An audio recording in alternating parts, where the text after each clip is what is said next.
financera d'assegurances patrocina Sapiens, un programa de recerca, d'anàlisi i neodivulgació, dirigit i presentat per Ferran Prat.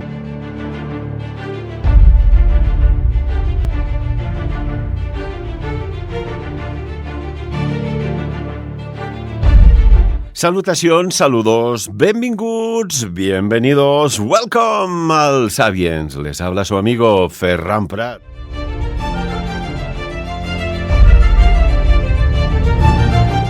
¿Qué habrías hecho tú de saber unos buenos conceptos de economía cuando acabas de trabajar? ¿Hubiese ido mejor, peor, igual, indiferente?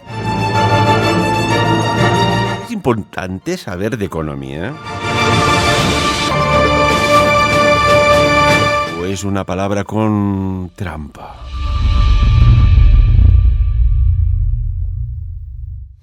Pues para hablar de economía, y una economía muy especial, saludamos al buen amigo Ferran Caudet, CEO de Economía Humana, una asociación, un movimiento, internacional. Ferran, bienvenido a Sapiens. Gracias, un gusto, un placer participar en Sapiens.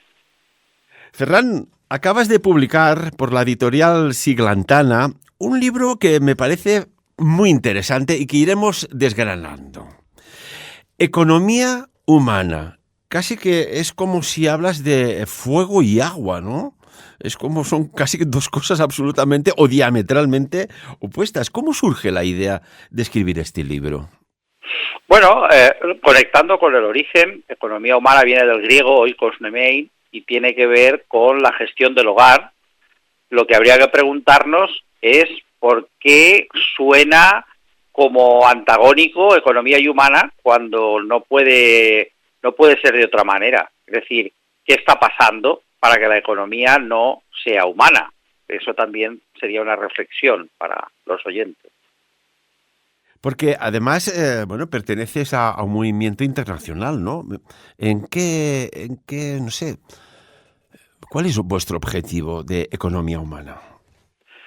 Bueno, nosotros como economía precisamente es eso, ¿no? Volver a reconectar con la economía como parte de la labor humana y por lo tanto empoderarnos en la economía a todos los niveles. Y bueno, el movimiento internacional de economía humana está surgiendo en diferentes países, 4 continentes con diferentes... Pero al final, más que economía humana, lo que está claro es que vivimos en un momento en el que requerimos introducir conciencia en la sociedad y la economía es un vehículo extraordinario porque, bueno, si el planeta fuera un cuerpo, la economía sería la sangre que accede a todas las partes del cuerpo, ¿no?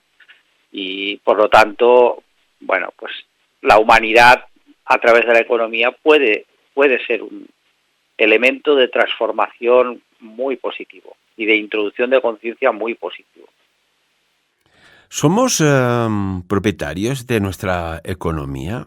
¿O reside todo lo que ganamos en algo casi que es como la radioactividad, que es invisible, ¿no? No la tocas, no la hueles, no tiene forma, en principio, pero ahí está. Bueno, digamos que la economía, al final, lo que llamamos economía, o lo que al final podemos tener o no tener, pues depende de qué relación tenemos con la prosperidad, lo explicamos en el libro. Y la prosperidad, al final, es lo que subyace a la economía. La economía es un vehículo para la prosperidad. Hemos perdido la conexión con la prosperidad, que los griegos relacionaban con la felicidad. Y por lo tanto, asociamos prosperidad con cantidad, asociamos prosperidad con abundancia. Y la abundancia tiene que ver con la parte tangible. Y hemos perdido la conexión profunda con aquello que supone o lo que representa la economía.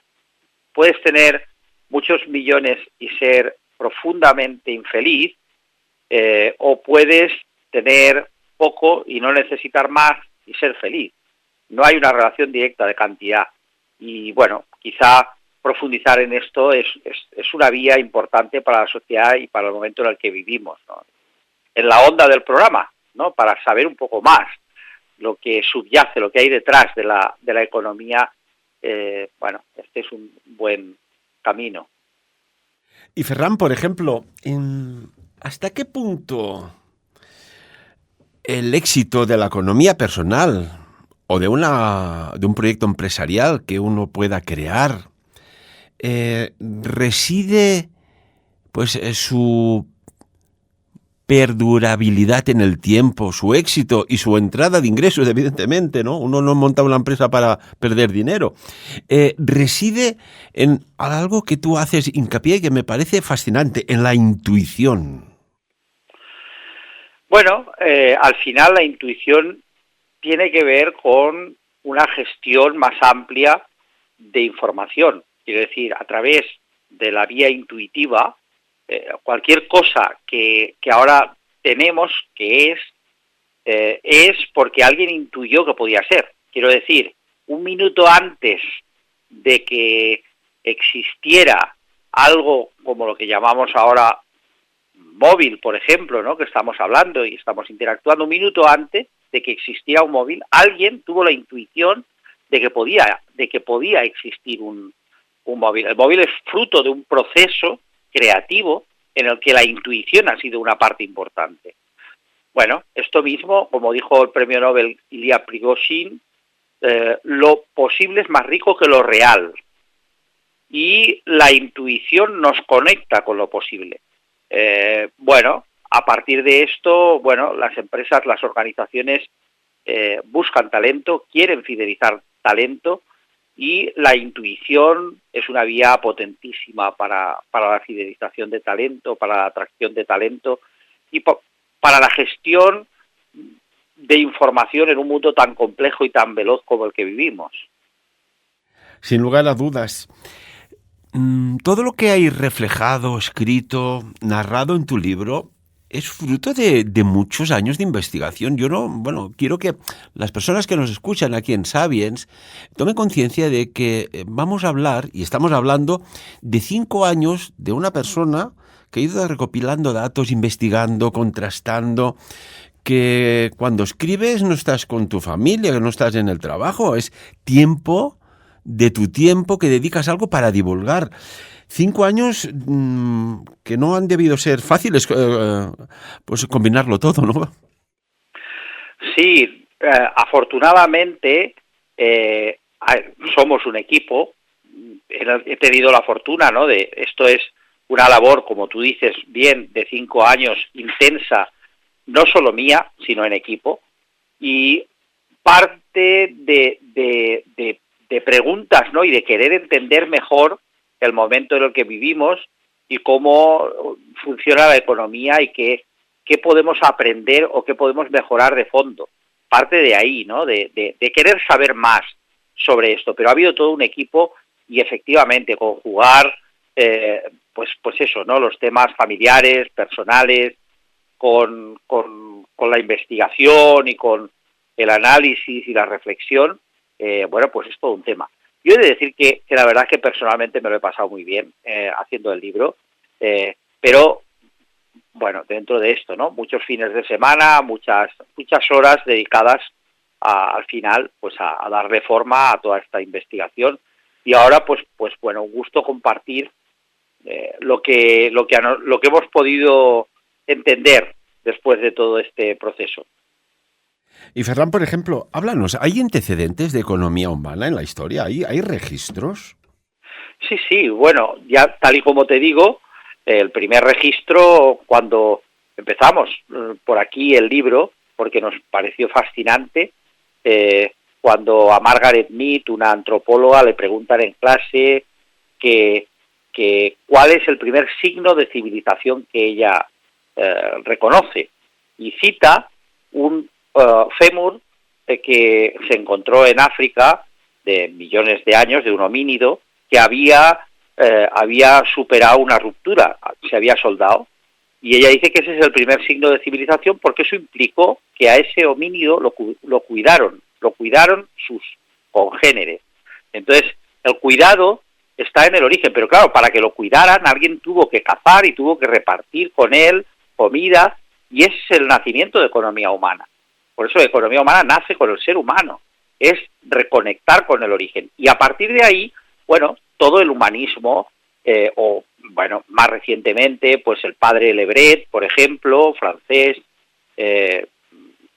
desarrolló cosas relacionadas con economía humana, y bueno, en el budismo se habla de una economía con conciencia o de la gestión consciente de los flujos económicos, etcétera, y en otras tradiciones. Cuando la economía conecta con los valores humanos, pues podemos considerar economía humana. Es decir, no somos propietarios del concepto ni de la marca, sino somos parte de un proceso de introducir conciencia que ha estado ahí presente desde el origen de la humanidad. Lo explicamos en el libro. Los ministros de Economía de los países, según, no sé, tu opinión, evidentemente, ¿crees que saben de economía humana?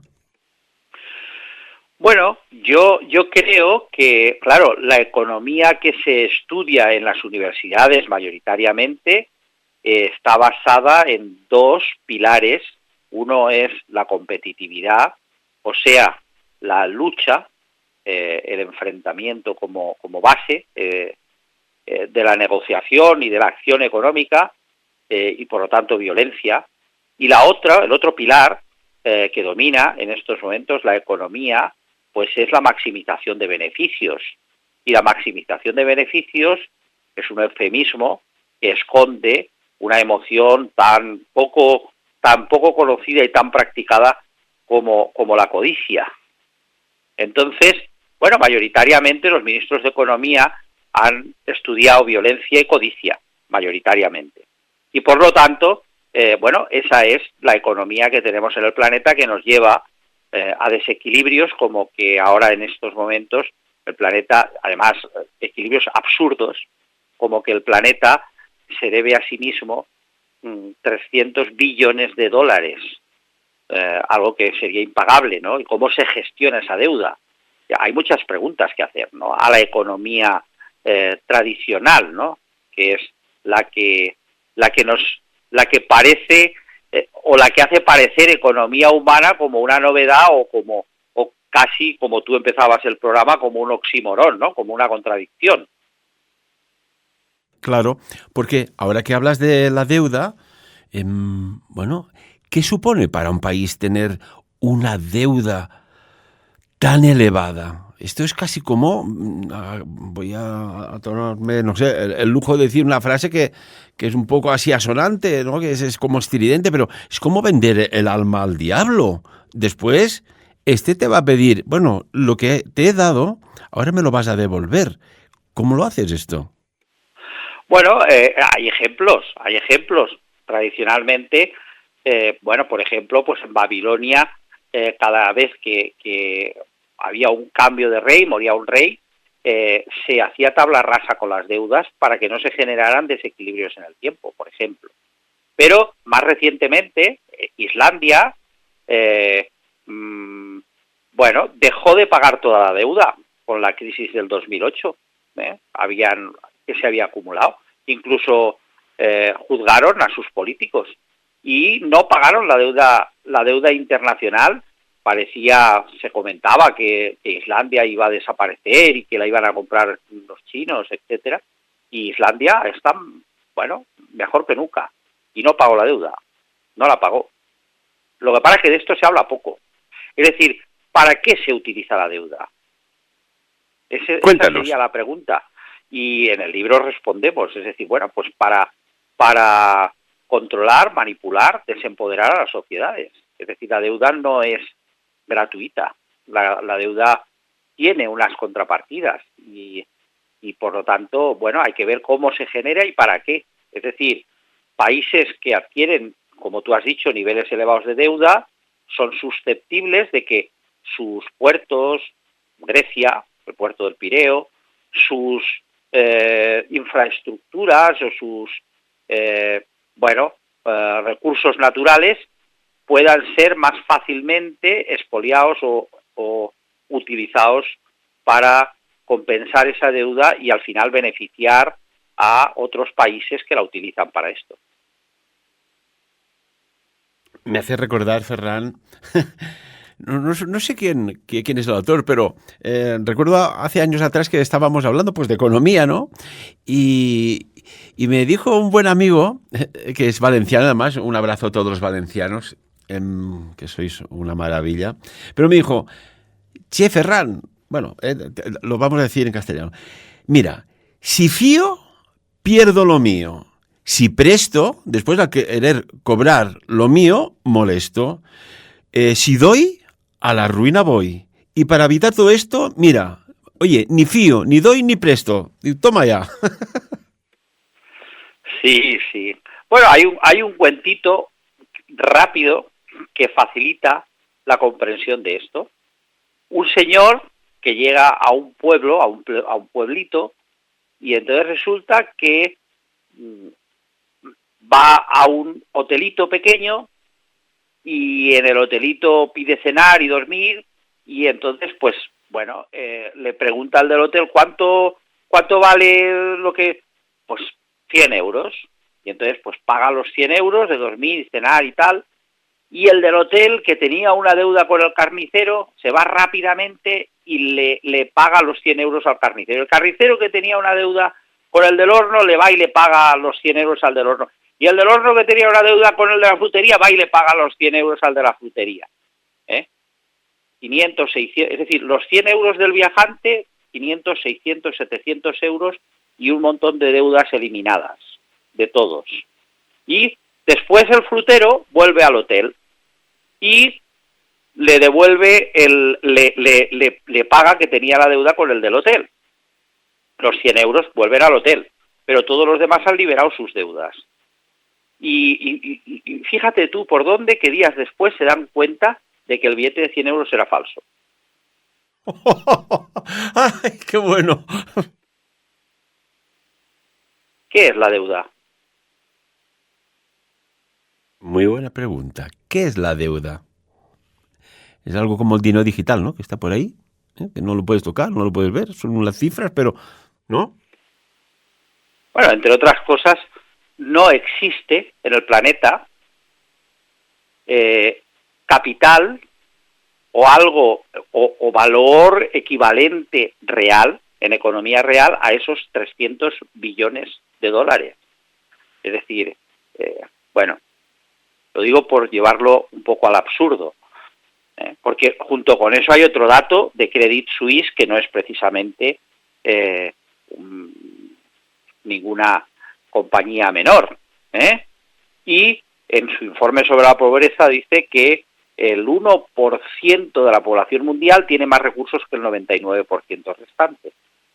Bueno, si unimos esto con los 300 billones de deuda, bueno, ahí se pueden sacar conclusiones. Hablamos de ello también. ¿De qué tipo de conclusiones?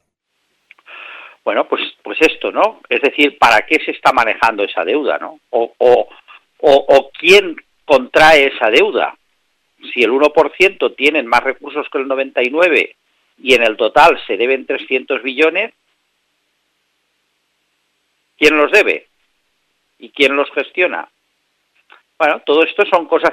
Por eso digo que la economía, al final, no es tan difícil de entender. No es tan difícil. Quizá hemos delegado, ¿no? Hemos delegado en gente que, bueno, pues que el marco económico lo utiliza para esto, ¿no? Para generar posiciones de poder y para utilizar la economía a beneficio. Yo más que de economía hablaría de egonomía, ¿no? La economía al servicio de los egos. Eso es lo que mayoritariamente tenemos. Pero es porque, bueno, los seres humanos estamos en condiciones de darnos cuenta y de asumir la responsabilidad y empezar a entender que quizá podemos ser actores más relevantes en el hecho económico y no tan dependientes, no tan desempoderados. Es decir, y la invitación del libro es esto, ¿no? Todos llevamos un transformaker dentro, todos llevamos la capacidad de transformar la realidad y podemos asumirla, ¿no? Y podemos actuar desde aquí. Sin lugar a dudas, me encanta esta palabra, transform maker. Y mira, yo recuerdo precisamente este verano, debía ser, no sé, el mes de junio, que incluso salió la ONU, la Organización de Naciones Unidas, casi con la bandera bien alta de rojo, peligro, atención, todas las luces encendidas, porque decía que es alarmante el aumento de la deuda pública a nivel mundial y, bueno, decía de hacer reformas muy urgentes a nivel financiero internacional. ¿Para qué? Pues para salvaguardar el futuro próspero de las personas, incluso lo extrapolaba al planeta. ¿Compartes esta alarma de la ONU? Bueno, al final la toma de conciencia va ahí.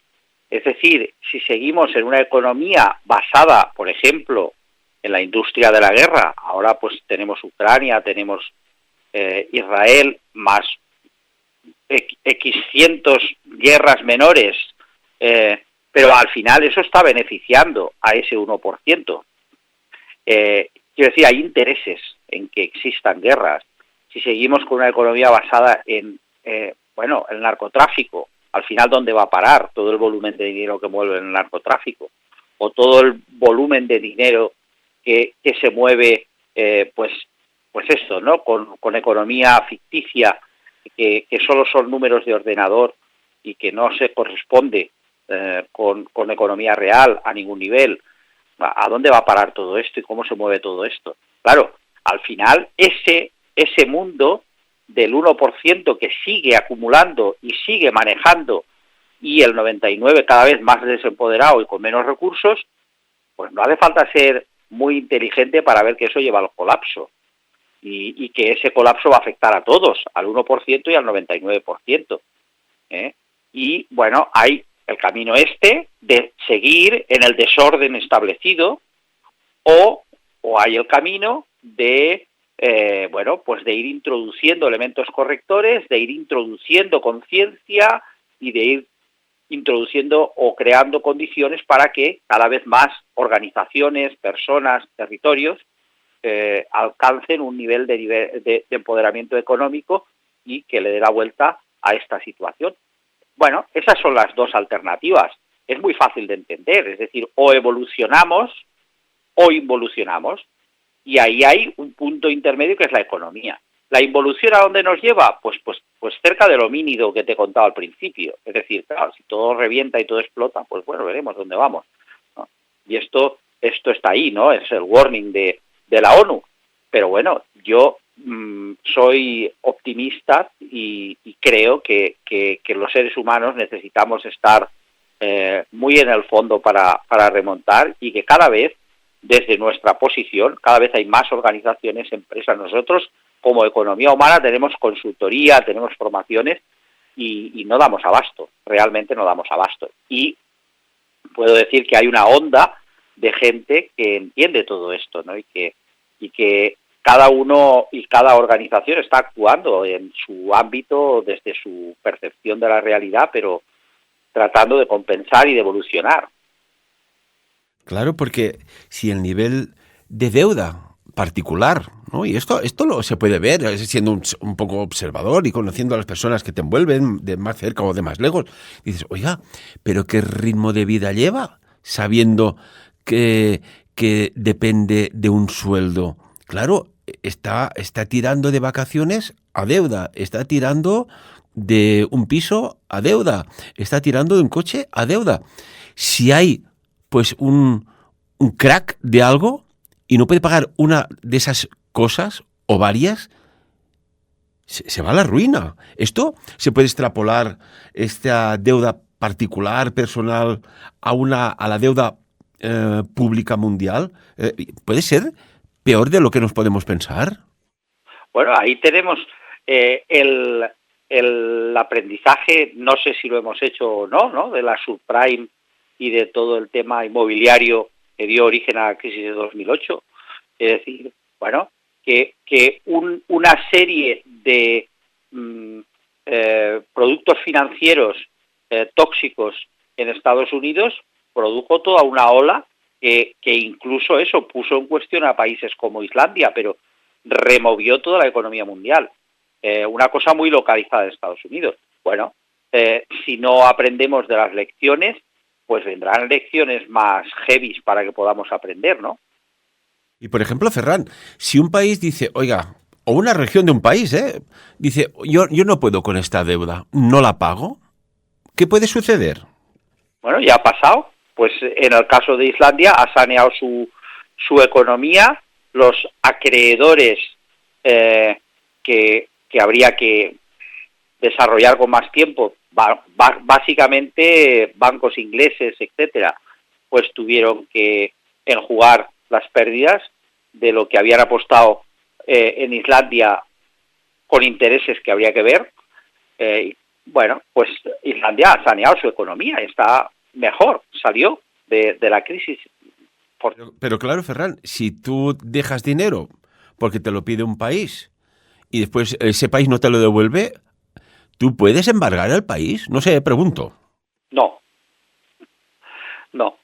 Bueno, ya digo, ahí está para estudiar. Hablamos en el libro el caso de Islandia. Quien quiera que lo estudie, es reciente, es un caso reciente. Es decir, a ver, al final, es que no hubiera, en el caso de Islandia, había tal cantidad de deuda con el exterior que no hubiera podido, es decir, que embargando el país no hubiera habido suficiente. Había mucha más deuda que país. Bueno, a lo mejor puede ser fuente de inspiración o que no se tome Islandia como ejemplo y por eso no ha trascendido tanto la información que tú reflejas muy detalladamente y ampliamente y profesionalmente el modus operandi de esta, no sé, del status quo que tenía al de ahora. Y, por ejemplo, me hace gracia porque también, bueno, me ha llamado mucho la atención que hablas de la teoría de Darwin, ¿no? Y dices, oye, ¿qué tendrá que ver pobre Darwin con la economía humana? Cuéntanos. Sí, este es otro punto también clave, ¿no? Se habla mucho de Darwin o se hace referencia a Darwin, curiosamente, para justificar los desequilibrios económicos. Cuando Darwin lo único que habló es de la adaptación de las especies a los medios, no de la competitividad o no del derecho del más fuerte. Es decir, eso es lo que luego otros autores como Spencer y tal, lo que es la parte de darwinismo social que fue utilizado, por ejemplo, en el nazismo como parte de la ideología nazi y que es una perversión y no tiene, si lo estudias un poco en profundidad, ninguna relación con Darwin. Darwin hablaba de que el que sobrevive es el que se adapta mejor a las condiciones, no el que compite mejor. Es decir, hay un matiz ahí, lo explico con detalle en el libro, pero bueno, el darwinismo ha sido utilizado como curiosamente, ¿no? Porque también Marx y Engels lo tuvieron como base, ¿no? Incluso Marx se sabe que se escribió con Darwin y que incluso le envió uno de los primeros libros del Capital. Es decir, es curioso, ¿no? Cómo el darwinismo se ha utilizado de forma perversa para por un lado, sostener el marxismo y por otro lado, para el nazismo también. Y socialmente hay una influencia muy importante de interpretaciones poco veraces y utilización de la imagen de Darwin para cosas que no tienen mucho que ver con Darwin. ¿Tú crees que, por ejemplo, ha ganado Donald Trump las elecciones en Estados Unidos porque se ha apostado más que por la persona, por la economía humana? Porque se resume un poco aquí cosas inexplicables, ¿no? Que siempre unos sectores votaban a demócratas y se han ido a votar masivamente a republicanos, a Trump. ¿Puede ir por ahí la cosa? ¿Qué análisis harías?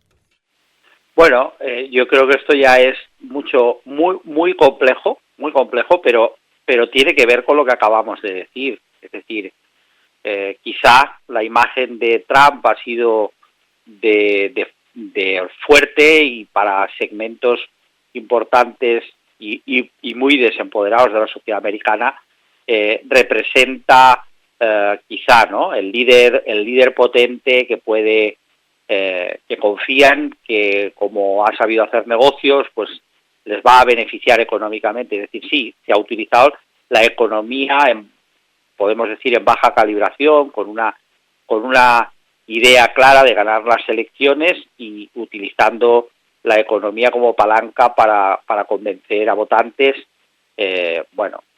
Hay un análisis muy profundo ahí que hacer en la línea de lo que estamos hablando, ¿no?, de una visión de la economía bastante, pues eso, ¿no?, enfocada a la cantidad, enfocada a la no conciencia, es evidente, enfocada, pero que puede incidir en el bolsillo. Pero son procesos dentro de un proceso global, quiero decir, lo de Trump, dentro de lo que hemos dicho, no deja de ser un elemento más de esos desequilibrios que he definido, ¿no? Ahora mismo se habla de que puede tener más dólares acumulados como deuda China, es decir, que puede haber más dólares en China que en Estados Unidos. Es decir, China hace años que compra, ¿no?, deuda norteamericana.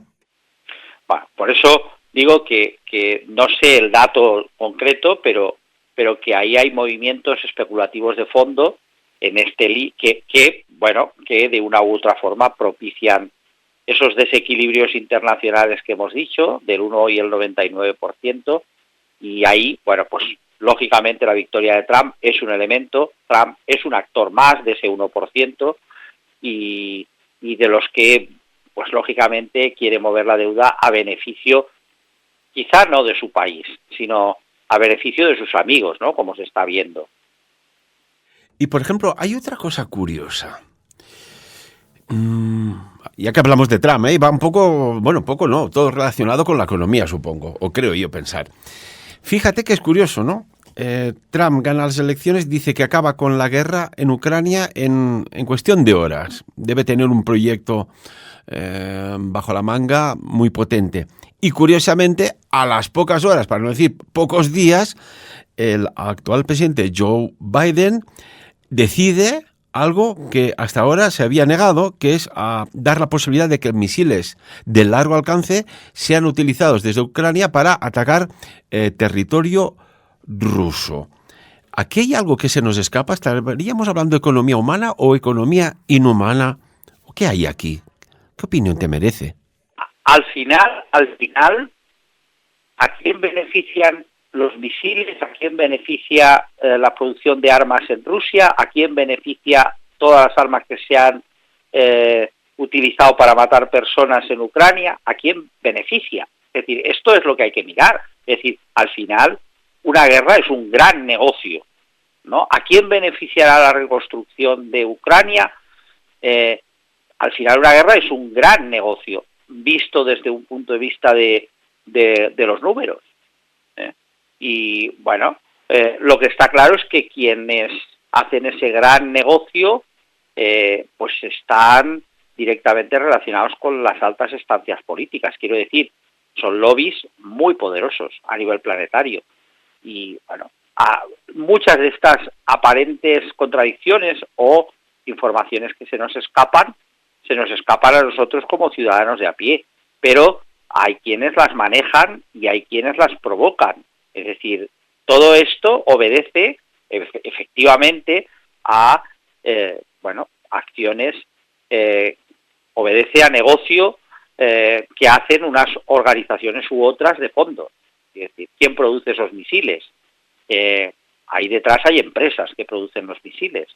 Y bueno, y hay accionistas, solo hay que ser un poco observador, aquello que hablábamos, ¿no?, de la intuición, de decir, oiga, fíjate que siempre justo antes y durante, los principios del durante, cuando va a haber un evento de grandes magnitudes, ves que las acciones se disparan misteriosamente, ¿no? Y esto lo vimos, y no quiero decir la palabra, cuando el innombrable, o incluso de grandes corporaciones de construcción que dicen, oiga, mira, ¿por qué están subiendo tanto las acciones? ¿O es que se están posicionando para reconstruir algo que aún no ha sido devastado? Es muy extraño todo esto. Cuando hablabas de Darwin, me has hecho recordar este científico británico, inglés, nació en Shrewsbury, allá en 1800 y poco, 1809, pero dijo algo que me fascina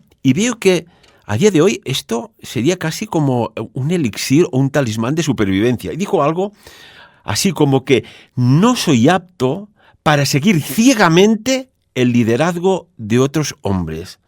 Y esto lo estamos viendo en política. Digo, oiga, se están tomando decisiones que se siguen ciegamente por una gran parte de la sociedad. ¿Qué pasa aquí, Ferran?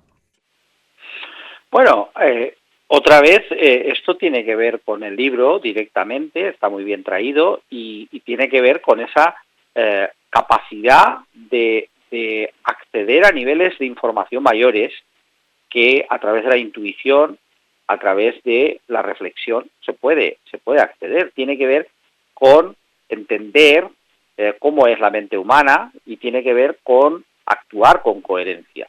Es decir, bueno, si vemos un poco cómo funcionan todos estos procesos, podemos darnos cuenta de que como transformakers, como todos los seres humanos somos capaces de provocar transformaciones con todas nuestras decisiones y recuperando ese poder, como hemos estado hablando en todo este tiempo, como lo hizo Islandia a la hora de que votaron, fue una votación, que no se devolviera la deuda y llevaron a juicio a los políticos.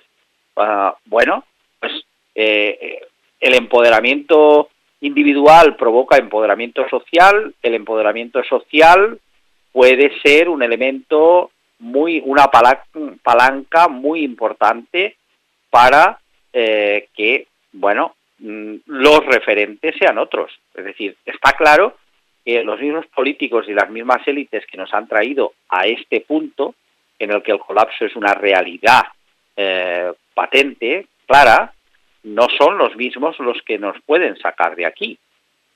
Bueno, pues la sociedad, desde su empoderamiento, tiene que empezar a tomar decisiones y a reconocer hacia dónde queremos ir, ¿no? ¿Qué mundo queremos construir? Sí. Bueno, esto lo hemos visto, Ferran, y tú que eres valenciano, lo hemos visto. Oiga, ¿usted me va a querer reconstruir algo que no ha sabido prevenir? No me toque las flautas acústicas, por favor. Bueno, es un ejemplo más. Y lo curioso es que la polarización derechas-izquierdas dificulta la claridad. Es decir, lo primero es que hay que salir de ahí, de esa polarización derechas-izquierdas. Es decir, hay que entender que por encima de esto está la conciencia, está el bien mayor de todas las partes. Siempre hay una solución creativa que trasciende la polaridad. Bueno, eso es un aprendizaje que también comentamos en el libro y que, quizá socialmente ayuda a ese empoderamiento que te estaba definiendo, ¿sí? Hay que salir de los relatos, hay que entender que los relatos políticos son todo menos verdad. Y es que cualquier relato político sirve a su partido y sirve a la línea política que lo sustenta. Y es un relato construido. Bueno, eso es lo que hay que entender. Pero una cosa, Ferran, es que, permíteme, es que yo no entiendo cómo puedes dar un mensaje que sabes que tiene un tanto por ciento de aceptación por voto, por una ideología, que a lo mejor esa ideología va contra tu economía humana, ojo, o contra tus valores, pero sigues como, pues no sé, un fanático y que utilices argumentos para tener satisfecho a un sector de la población que te vota, en tanto en cuanto estás haciendo absolutamente lo contrario que les estás diciendo. Aquí hay algo que está pasando y que miles y quizás cientos de miles de personas no acaban de entender. Hay un patrón que se escapa, o es que se sabe tanto de neuropolítica que sabes qué decir en qué momento, aunque tú vayas a hacer lo contrario, pero sepas que tienes fiel, como decía Darwin, ciegamente pues tu liderazgo, pase lo que pase. Bueno, ahí tenemos el tema, la neurociencia utilizada para manipular, es decir, ahora mismo sí, la neuropolítica, la utilización de las redes sociales, etcétera, es evidente, ¿no? Cada vez más. Es decir, no importa si algo es verdad o es mentira, lo que importa es el efecto que va a conseguir, los votos que va a conseguir. Si consigue muchos votos es verdad, da igual lo que sea. Y bueno, esto junto con las redes sociales y junto con gente que lo está sabiendo utilizar, pues es una lectura de cómo funciona la mente humana para conseguir beneficios a corto y sin mirar o sin tener en cuenta, digamos, el planeta, la evolución de la especie, etcétera, a medio y a largo plazo. Es decir, solo interesa el cortoplacismo. Yo recuerdo una entrevista a un broker inglés, en la que le preguntaban había habido un aumento en el tema de futuros, y el aumento de precios en el trigo había producido una hambruna en África concreta, y porque había gente que no había podido comprar trigo y por lo tanto, bueno, hablo del trigo, pero eran futuros varios, no era el trigo solo. Le hacen la pregunta, ¿no? ¿Usted es consciente de que con sus, digamos, acciones ha podido contribuir a que haya hambre en África? Y la contestación fue: a mí me pagan para conseguir rentabilidad para mis accionistas y soy bueno en lo mío y hasta ahí llega mi labor. Lo que pase en África es un problema de los africanos. Tremendo.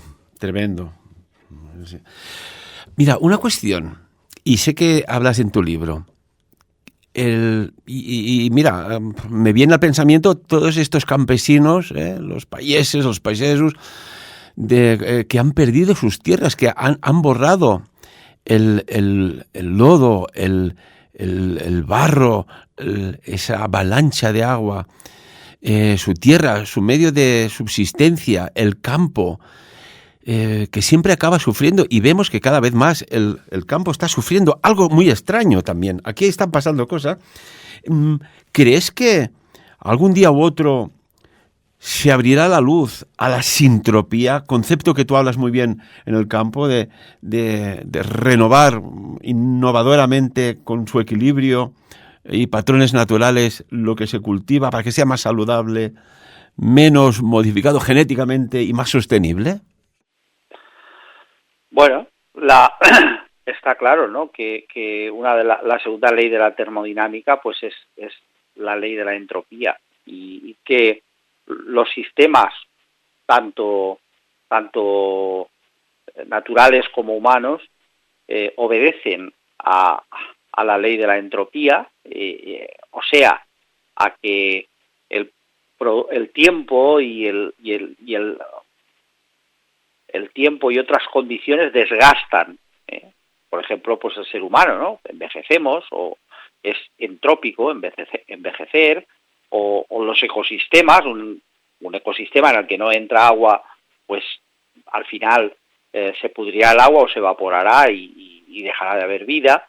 Es decir, la entropía es una realidad, y luego el cómo contrarrestamos, es decir, que entre agua en una charca es sintropía, ¿no? Que si entra y sale agua, pues habrá vida, ¿no? Porque fluirá la vida dentro, y lo mismo pues pasa con los seres humanos, es decir, no vamos a dejar de envejecer, pero si adoptamos una vida saludable a diferentes niveles, pues ese envejecimiento podremos ir compensándolo y tendrá, digamos, un efecto en el tiempo más saludable, ¿no? Lo que llamamos saludable. Al final es tomar conciencia. También las sociedades es lo mismo, lo que estábamos hablando antes. Si en esta sociedad se introducen elementos de conciencia, elementos intrópicos, que contrarrestan toda esa entropía que suponen los Trump, los Netanyahu, los Putins, los tal, y todos los efectos de todo ese 1% que está ahí intrincado, pues bueno, pues la humanidad tendrá futuro, y el presente pues irá mejorando.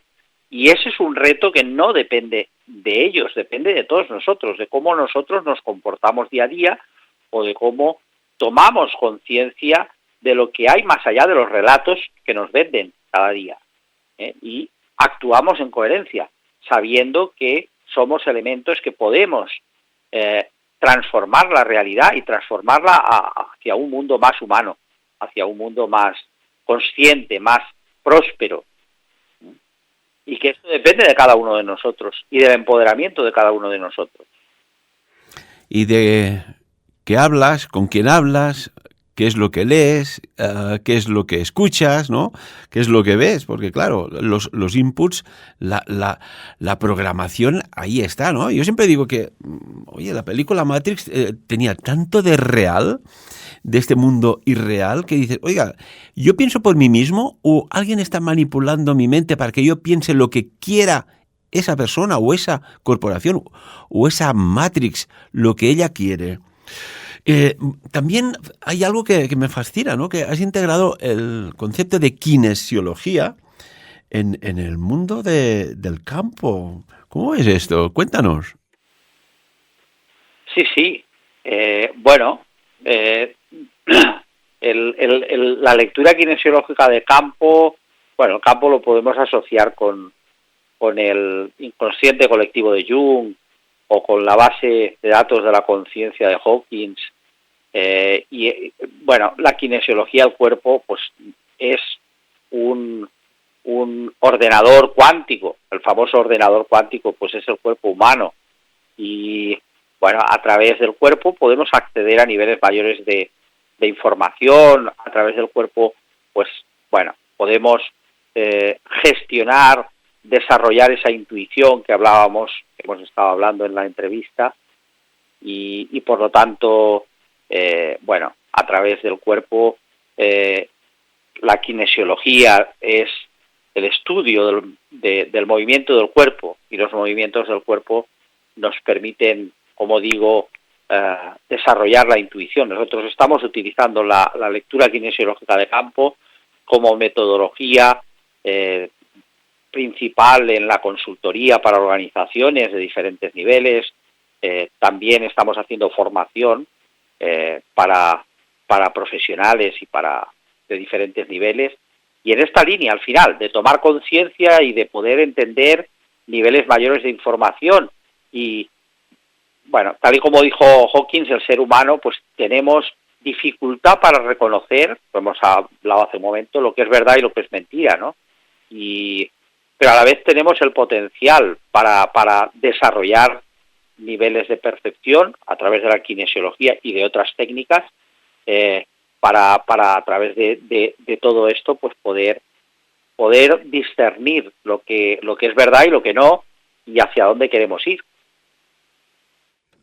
En tu libro Economía Humana has contado con la colaboración y haces mención de grandes personas, grandes personalidades en su campo. Sé que me dirás todas, pero ¿hay alguna que te haya dejado, dices, wow, qué impacto? Es difícil que te diga una concreta, porque pues es fruto de esos 5 años y todas están ahí por su proceso, ¿no? Al final, yo te destacaría más que una, anécdotas las hay en cada una. Lo que diría como relevante es que estos relatos son relatos que obedecen a la experiencia de estas personas. Y hablan no de teoría o no de lo que creen que debería pasar o ser, sino de lo que han hecho y de lo que están haciendo para impactar en la sociedad actual. Entonces, creo que eso es lo relevante. Ahí tenemos desde algún ex rector de universidad, tenemos a Federico Mayor Zaragoza, o tenemos a Paco Álvarez, subdirector de la Bolsa de París. Cada uno de ellos ha vivido y cuenta su historia desde lugares muy diferentes y complementarios. Yo destacaría esto, más que una concreta, es entender. Hemos querido no solo investigar, tener datos, hablar de los datos, no solo esto, sino también el libro no es un libro que nos lleve a la depresión, ni muchísimo menos. El libro es un libro que abre un camino y la percepción hacia cómo puede ser y cómo ya gente está haciendo un camino en el que introduce esa sintropía, introduce valores, pone al ser humano en el centro, cómo se está produciendo una transformación de base en la sociedad actual, más allá de lo que pueden percibir las élites. Y se produce uno a uno, persona a persona. Cada persona que toma conciencia, que se compromete con su proceso interior, que empieza a escuchar desde dentro, deja de creerse todos esos relatos involutivos. Y una cuestión, y para finalizar, ya se nos ha volado el tiempo, Ferran, qué maravilla. Me encantan estas entrevistas y cuando noto y veo y percibo que se va el tiempo, es que son súper interesantes, al menos desde mi punto de vista. También has contado con la colaboración de Agustín Gómez, bueno, otros, como Mercè Botella, de Som Connexió, Juan Antoni Melé, Namgai Dawa, que está relacionado con el budismo tibetano, bien decías Federico Mayor Zaragoza, entre otros, pero Agustín Gómez, cofundador de Wallapop. La creación de Wallapop ha cambiado mucho el concepto de otra economía dentro de la economía, de algo que tú no necesitas, pero que otra persona puede necesitar y te puede comprar. ¿Por qué está en el punto de mira ahora Wallapop? Bueno, Wallapop está claro, ¿no? Ha puesto en valor, ha creado economía de algo que no lo era y además de forma circular, ¿no? Y al final es todo un mensaje muy potente para la sociedad en la que vivimos, es decir, es lo que hablábamos antes del billete, es decir, algo que tú tienes en casa y no utilizas puede ser utilizado. Pero bueno, en el caso de Agustín nos cuenta su proceso, ¿no? Su proceso personal. Lo que nos interesa es cómo Agus creó Wallapop, ¿no? Y quién es Agus y qué procesos internos se han producido en él a la hora de poder desarrollar un proyecto que está impactando, pues eso, ¿no? En un montón de países. Porque Wallapop nació en Barcelona en una combinación de curiosamente de la periferia de Barcelona, una colaboración entre uno de Santa Coloma de Gramenet y otro de Hospitalet de Llobregat, y dos tal y como se dice, dos charnegos, ¿no? Dos charnegos unidos y creando un proyecto que transforma a media humanidad. Que además es curioso, ¿no? Porque es así. Dices, oye, yo tengo un mueble, pero mira, ya no lo quiero, ya me molesta, quiero renovar, o simplemente pues tiene un golpe que ya me molesta la vista y lo voy a tirar a la basura en el sentido de la deixallería, ¿no? No, oiga, a lo mejor a alguien le interesa y sabe restaurarlo y lo pongo a la venta por un módico precio de X y seguro que hago feliz a esa persona y yo me quedo con la conciencia más limpia de que no he tirado algo, que reequilibras un poco pues lo que son las basuras que no acumulas en un sitio y todos contentos, ¿no? Es que va por ahí quizás. Claro, pero en el libro lo que nos interesa es cómo esa persona, como Agustín, un minuto antes de que existiera Wallapop, ¿no? ¿Qué le mueve a crear Wallapop? Eso es lo que nos interesa, ¿no? Cómo se convierte en un transformaker. Es decir, cómo ese transformaker acaba produciendo algo que beneficia a cientos de miles o millones de personas en diferentes países. Y cómo eso impacta en él y cómo él asume o cómo vive ese impacto. Eso es lo que nos interesa, ¿no? Cómo la mente humana puede acabar, es decir, bueno, pues antes de haber Wallapop no había Wallapop, habían otras propuestas. Pero bueno, aparece gracias a la transformación y al impulso de Agustín y su equipo, pero en este caso quizá la persona que más tiene que ver con que ahora exista Wallapop es Agustín.